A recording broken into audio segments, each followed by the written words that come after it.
कहानी की शुरुआत में हमें दिखाया जाता है कि सारे ग्लेशियर पिघल चुकी हैं और अब पूरी धरती पर पानी ही पानी है। समंदर का लेवल 25,000 फीट बढ़ चुका है और जो लोग बच चुके हैं वो समंदर में तैरती हुई बस्तियों में रहते हैं। उन्होंने इस वातावरण में अपने आप को ढाल लिया है, लेकिन एक मैथोलॉजिकल थ्योरी है जिसकी मुताबिक ओशन के अंत में एक ड्राई लैंड है और ये सब वहाँ तक पहुँचना चाहते हैं। यहाँ पर एक आदमी को दिखाया जाता है जिसका नाम मैरिनर है। उसके पास एक बोट है और वो एक डिब्बे में टॉयलेट करता है, उसे एक मशीन में डालता है और वो साफ हो जाता है। उसके बाद वो उस पानी को पी लेता है क्योंकि समंदर का पानी नहीं पिया जा सकता और इस वक्त पानी की कीमत बहुत ज्यादा होती है। तभी मैरिनर को अपने सामने एक नाव दिखती है, उसमें एक आदमी होता है। मैरिनर उसे बोलता है कि बंजारे मिलते हैं तो आपस में सामान की अदला बदली करनी होती है। वो कहता है कि मुझे कुछ नहीं चाहिए, अभी अभी मैं एक जल बस्ती से आया हूँ, वो यहाँ से 8 दिन की दूरी पर है। तभी उन्हें 2 लोग दूर से आते हुए नजर आते हैं। इन्हें स्मोकर्स कहा जाता है और ये सब लोगों को मार देते हैं। और जैसे ही वो दूसरा आदमी उन स्मोकर्स को देखता है तो मैरिनर को उसके कुछ फल दिखाता है जो उसने उसकी नाव से चुरा लिए थे। वो कहता है कि तुम यहाँ से कभी नहीं निकल पाओगे क्योंकि उसकी नाव खराब होती है और वो वहाँ से निकल जाता है। मैरिनर एक हैंडल को खींचना है और तभी उसकी नाव में बड़े बड़े पर्दे लग जाते हैं। दरअसल उसकी नाव काफी एडवांस होती है। इस नाव को ट्रिमरन कहा जाता है और अब उसकी नाव स्पीड में चलना शुरू हो जाती है और जो उसके फल चुराकर भाग रहा होता है वो उसकी नाव का पर्दा तोड़कर आगे निकल जाता है और पर्दा टूटने के बाद उसकी नाव की स्पीड कम हो जाती है और पीछे से जो स्मोकर्स आ रहे थे वो उसे मार देते हैं। लेकिन मैरिनर वहाँ से बचकर निकल जाता है और वो उस जल बस्ती तक पहुँच जाता है जहाँ के बारे में उस आदमी ने उसे बताया होता है। और गेट पर पहुँचने के बाद वो उन लोगों को कुछ सामान दिखाता है। वो कहता है कि हमारे पास काफी व्यापारी हैं, लेकिन जब मैरिनर उन लोगों को मिट्टी दिखाता है तो वो लोग चौंक जाते हैं। जिस तरह से आज के युग में हीरे जवाहरात बहुत कीमती है, उसी तरह उस वक्त में मिट्टी बहुत कीमती होती है और वो उसे अंदर आने देते हैं। और जब वो मैरिनर की मिट्टी को तोलते हैं तो वो 3 किलो होती है। इसके बदले वो उसे 62 सिक्के देना चाहते हैं, लेकिन मैरिनर कहता है कि मुझे 62 नहीं बल्कि इसके दुगने चाहिए और वो दुगने सिक्के देने के लिए तैयार हो जाते हैं। इस दौर में मिट्टी बहुत बेशकीमती इसलिए भी है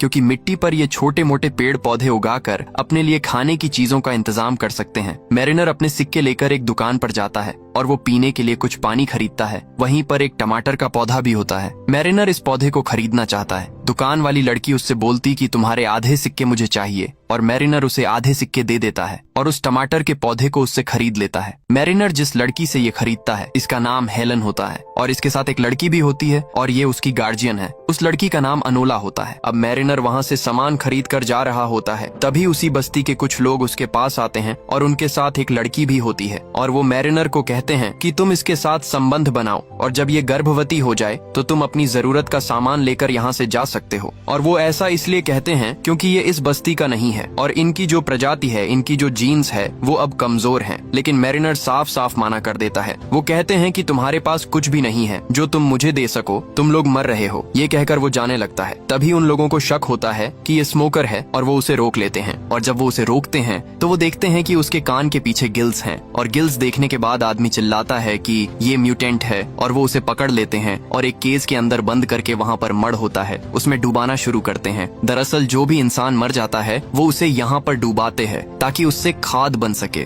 लेकिन इससे पहले कि मैरिनर उसमें डूबा पाता, इनकी बस्ती पर स्मोकर्स हमला कर देते हैं। यहाँ पर एक आदमी होता है जिसका नाम ग्रीगोर होता है। ये एक इन्वेंटर है और इसके पास उड़ने वाला बलून होता है। हेलन और अनोला को भी वो अपने साथ ले जाना चाहता है, लेकिन इससे पहले कि हेलन और अनोला उस बलून तक पहुँचती, बलून उड़ जाता है। तभी वो नीचे देखती है कि मरीनेरे डूब रहा है, वो केज के अंदर बंद है। वो भागकर वहाँ पर जाती है और वो कहती है कि अगर मैं तुम्हें छुड़ाऊंगी तो तुम हमें अपने साथ लेकर जाओगे। वो कहता है कि हाँ। वो उसे छुड़ाती है और इसके बाद ये तीनों के तीनों यहाँ से निकल जाते हैं और स्मोकर्स इनकी बस्ती को तबाह करके उस पर कब्जा कर लेते हैं। इनका जो सरदार होता है जिसका नाम डिकन है, वो कहता है कि मुझे वो टैटू वाली लड़की चाहिए। दरअसल ये इनोला के बारे में बात कर रहे होते हैं। इनोला की बैक पर एक टैटू होता है और इनका मानना ये था कि वो ड्राईलैंड तक का नक्शा है, इसीलिए इन्होंने इस बस्ती पर हमला भी किया होता है। यहाँ पर 3 तरह के अलग अलग समूह हैं। एक स्मोकर्स जो लोगों को मारते हैं, उनकी बस्तियों पर हमला करते हैं। दूसरे हम इंसान जो समुद्री बस्ती में एक साथ रहते हैं, चीजों को खरीदते हैं और बेचते हैं। और तीसरे वो होते हैं जिन्हें म्यूटेंट कहा जाता है, जिनके कान के पीछे गिल्स होते हैं जैसे मछली के होते हैं, जिसकी वजह से ये पानी के अंदर भी सांस ले सकते हैं। और मैरिनर भी एक म्यूटेंट है। मैरिनर हेलन को बोलता है कि हमें इनोला को मारना होगा क्योंकि हमारे पास इतना पानी नहीं है कि जिस पर 3 लोग जिंदा रह सके। दरअसल यहाँ पर पानी की कीमत बहुत ज्यादा है क्योंकि समंदर का पानी ये पी नहीं नहीं सकते और पानी का कोई भी और स्रोत इनके पास नहीं होता। हेलन ने उसे मना कर दिया। वो कहती है कि ये सिर्फ एक बच्ची है। मैरिनर कहता है कि बिना पानी के तुम दोनों मर जाओगे, इससे बेहतर है कि एक पहले मर जाए। लेकिन बाद में हेलन उसे मना लेती है और मैरिनर उस बच्ची को नहीं मारता। वही दूसरी तरफ दिखाते हैं कि स्मोकर्स का जो लीडर है, जिसका नाम डिकन है, वो कहता है कि मुझे किसी भी कीमत पर वो टैटू वाली बच्ची चाहिए, क्योंकि ये ड्राई लैंड तक जाना चाहता है और इसीलिए वो अपने आदमियों को एक प्लेन पर मैरिनर के पीछे भेजता है और वो लोग उस तक पहुंच जाते हैं। वो उन पर हमला कर देते हैं। वो बोलते हैं कि बच्ची को मत मारना और वो लगातार इन पर गोलियां चलाते हैं। मैरिनर बेसमेंट में जाता है क्योंकि वो अपने हथियार लाना चाहता है। ऊपर हेलन को लगता है कि मैरिनर भाग गया और वहाँ पर एक गन होती है जिस पर रस्सी लगी होती है और वो उस गन से प्लेन पर हमला करती है और उसमें से एक तीर निकलता है जो प्लेन में फैंस जाता है और प्लेन ऑन बोर्ड के चारों तरफ घूमना शुरू कर देता है और उसके जो बड़े बड़े सेल्स होते हैं वो अब टूटना शुरू हो जाते हैं। मैरिनर भी ऊपर आ जाता है और वो देखता है कि उसकी बोट अब टूटने वाली है। वो जल्दी से ऊपर जाता है क्योंकि वो उस रस्सी को काटना चाहता है जिससे वो तीर जुड़ा हुआ है जो हवाई जहाज पे अटका हुआ है और मैरिनर बड़ी मुश्किल से उस रस्सी को काट देता है और वो पानी में गिर जाता है। हवाई जहाज वहाँ से चला जाता है, लेकिन मैरिनर की जो बोट है वो बहुत बुरी तरह से टूट चुकी है और गुस्से में आके वो हेलन के और इनोला के दोनों के बाल काट देता है और वो कहता है कि आज के बाद मेरी बोट पर किसी भी चीज को कभी मत छूना। इसके बाद ये आगे का सफर तय करते हैं और तभी इन्हें एक और नाव दिखती है। उसमें एक आदमी होता है और हेलन बोलती है कि हमें उससे बात करनी चाहिए, क्या पता उसके पास खाना हो। हालांकि मैरिनर ऐसा नहीं करना चाहता, लेकिन हेलन के कहने पर वो उससे बात करता है। उसके पास एक बेशकीमती चीज होती है, वो होता है कागज, क्योंकि पूरी दुनिया डूब चुकी है और कागज बनना लगभग नामुमकिन है। ये वो चीज होती है जिन्हें आज के जमाने में हम एंटीक कहते हैं। मरीनेरे और हेलन ने इससे बात इसलिए की होती है क्योंकि ये इससे खाने की उम्मीद कर रहे होते हैं, लेकिन इसके पास खाना नहीं होता। वो आदमी बोलता है कि मैं तुम्हें कागज दूंगा, बदले में तुम्हें मुझे हेलन को सौंपना होगा। शुरू में मैरिनर मान जाता है। वो कहता है कि आधे घंटे के लिए तुम्हारी हुई और वो तहखाने में ले जाकर उसकी इज्जत लूटना चाहता है। लेकिन तभी मैरिनर नीचे आ जाता है और वो कहता है कि हमारा सौदा कैंसिल हुआ। वो उसका कागज उसे वापस कर देता है, लेकिन वो चाकू निकाल लेता है। वो उन्हें मारना चाहता है। मैरिनर हेलन को ऊपर भेज देता है और इसके बाद मैरिनर उस आदमी को मार देता है। मैरिनर जानते हैं कि ये दोनों भूखे हैं। दरअसल वो खुद भी भूखा था, इसीलिए वो समंदर के अंदर कूदकर एक बहुत बड़ी मछली को मारता है और अब इन सब के पास खाना होता है। ये भरपेट खाना खाते हैं। एनोला मैरिनर को बताती है कि मुझे तैरना नहीं आता। वो कहती है कि काश मेरे पैर भी तुम्हारी तरह होते। मैरिनर बोलता है कि मैंने पहली बार ऐसी लड़की देखी जिसे तैरना नहीं आता,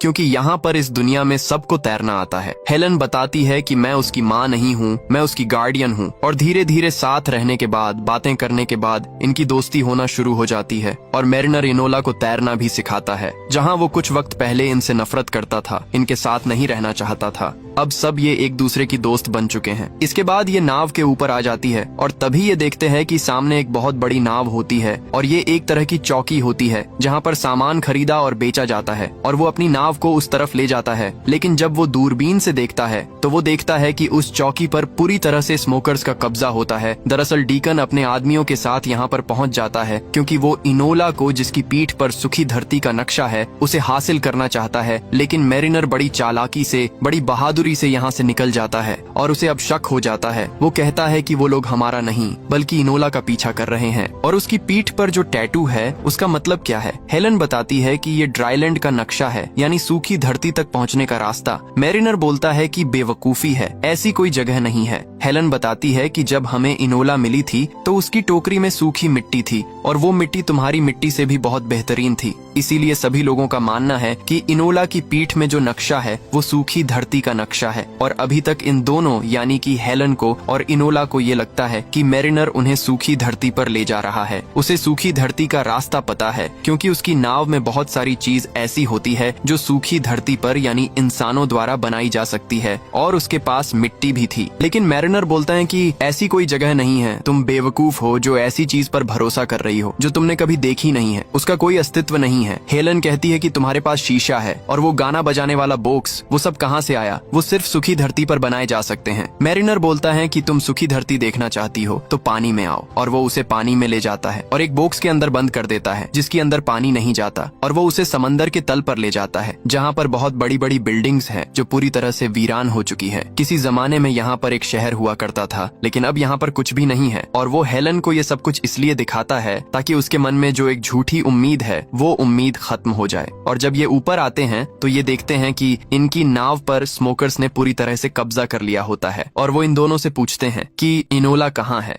दरअसल इनोला उन्हें देखकर नाव में कहीं छुपी होती है। वो कहते हैं कि अगर तुमने नहीं बताया तो हम तुम दोनों को मार देंगे, और ये दोनों नहीं बताते। हालांकि हेलन ने इनोला का पैर देख लिया होता है, लेकिन फिर भी वो नहीं बताती क्योंकि वो जानती है कि स्मोकर्स पर भरोसा नहीं किया जा सकता। डिकन बोलता है कि अगर ये नहीं बता रहे तो इन दोनों को मार दो। और इससे पहले कि ये उन दोनों को मारते, इनोला आवाज लगाती है। वो कहती है कि नहीं, और वो बाहर आ जाती है। और अब इनोला स्मोकर्स के कब्जे में आ जाती है। और स्मोकर्स का जो लीडर होता है वो बोलता है कि इन दोनों को, यानी कि हेलन को और मैरिनर को मार दो। लेकिन इससे पहले कि वो उन्हें मारते, वो दोनों के दोनों पानी में कूद जाते हैं। पर हेलन पानी के नीचे सांस नहीं ले सकती क्योंकि वो इंसान है, लेकिन मैरिनर ले सकता है क्योंकि उसकी गिल्स हैं। इसीलिए वो अपने मुंह से हेलन को सांस देता है। और बहुत देर के बाद ये पानी के ऊपर आते हैं। और जब ये ऊपर आते हैं तो ये देखते हैं कि स्मोकर्स ने मैरिनर की नाव को पूरी तरह से तबाह कर दिया होता है। और इस बात से मैरिनर को बहुत दुख होता है। लेकिन अब हेलन मैरिनर की इंसानियत, उसकी अच्छाई से प्यार करने लगती है और ये दोनों एक दूसरे के करीब आ जाते हैं। और जब हेलन सो रही होती है तो मैरिनर नीचे जाता है क्योंकि उसका वहाँ पर सामान होता है और वहाँ पर वो कागज भी होते हैं जो उसने उस इंसान से छीना था जो रास्ते में उन्हें एक बोट पर मिला था।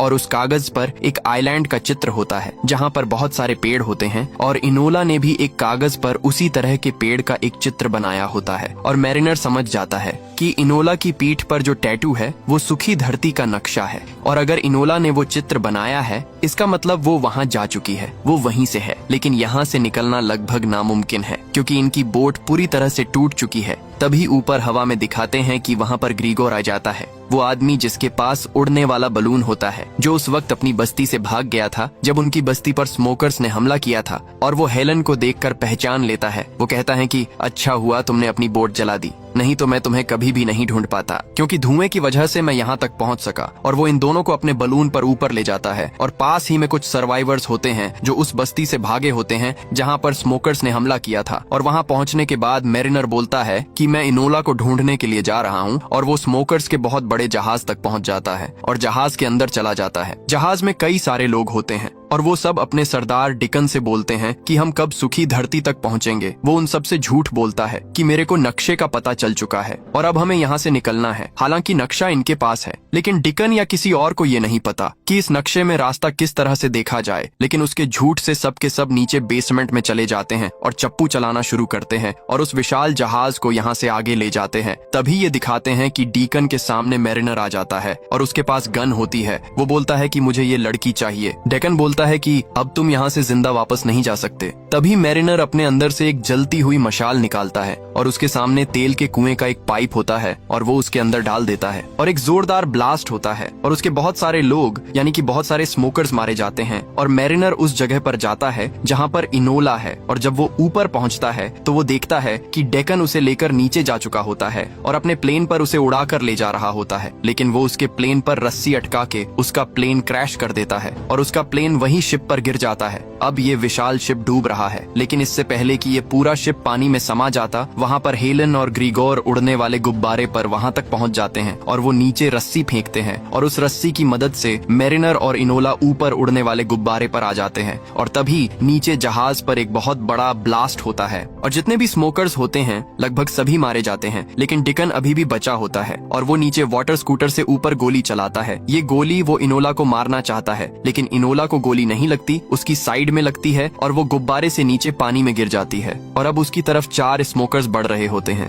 क्योंकि वो उसे हासिल करना चाहते हैं। और तभी ऊपर से मैरिनर अपने पैर पर रस्सी बांधकर, जिस तरह से बंजी जंपिंग की जाती है उस तरह से इनोला की तरफ कूदता है और इससे पहले कि स्मोकर उस तक पहुंचते, वो इनोला को पकड़कर ऊपर ले जाता है। और ये तीनों स्मोकर्स जो उसकी तरफ आ रहे होते हैं वो आपस में टकरा जाते हैं, जिसकी वजह से एक जोरदार ब्लास्ट होता है और इस ब्लास्ट में डिगन के साथ साथ उसके सभी स्मोकर्स मारे जाते हैं। और इस तरह से मैरिनर इनोला को बचा लेता है। ये ऊपर आते हैं और वहाँ पर ग्रीगोर बताता है कि मुझे अब रास्ते की समझ आ चुकी है। वो सूर्य की स्थिति से अंदाजा लगाता है और जो टैटू इनोला की पीठ पर होता है उससे वो तालमेल बिठाता है और वो कहता है कि सूखी धरती उस तरफ होनी चाहिए और वो अपने उड़ते हुए गुब्बारे को उस तरफ लेकर जाते हैं। रात होती है और ये सब सो जाते हैं और जब सुबह मैरिनर की आंख खुलती है तो उनके उड़ते हुए गुब्बारे, यानी कि इनके यहाँ पर एक पक्षी आकर बैठता है और तभी मैरिनर सामने देखता है वहाँ पर बहुत ऊंचा पहाड़ होता है और ये होता है एवरेस्ट। लेकिन एवरेस्ट अब पूरा हरा भरा है, यहाँ पर पक्षी है, पेड़ पौधे, मीठे पानी के झरने। और जब ये ऊपर जाते हैं तो वहाँ पर देखते हैं कि एक झोपड़ा भी होता है जिसके अंदर 2 कंकाल होते हैं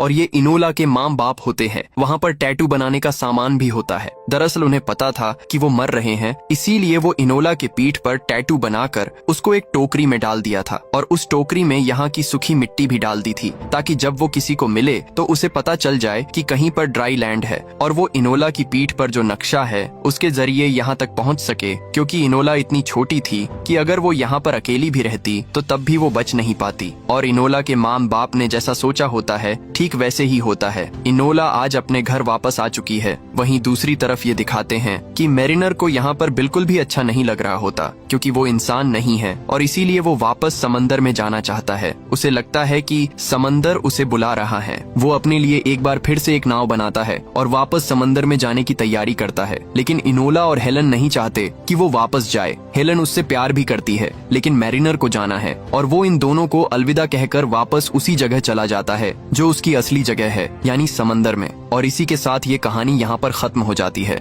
दोस्तों, वीडियो अच्छी लगी हो तो लाइक और कमेंट करके जरूर बताएं। बाकी ऐसी ही शानदार कहानियों के लिए चैनल को सब्सक्राइब करें। मिलते हैं आपसे अगली वीडियो में।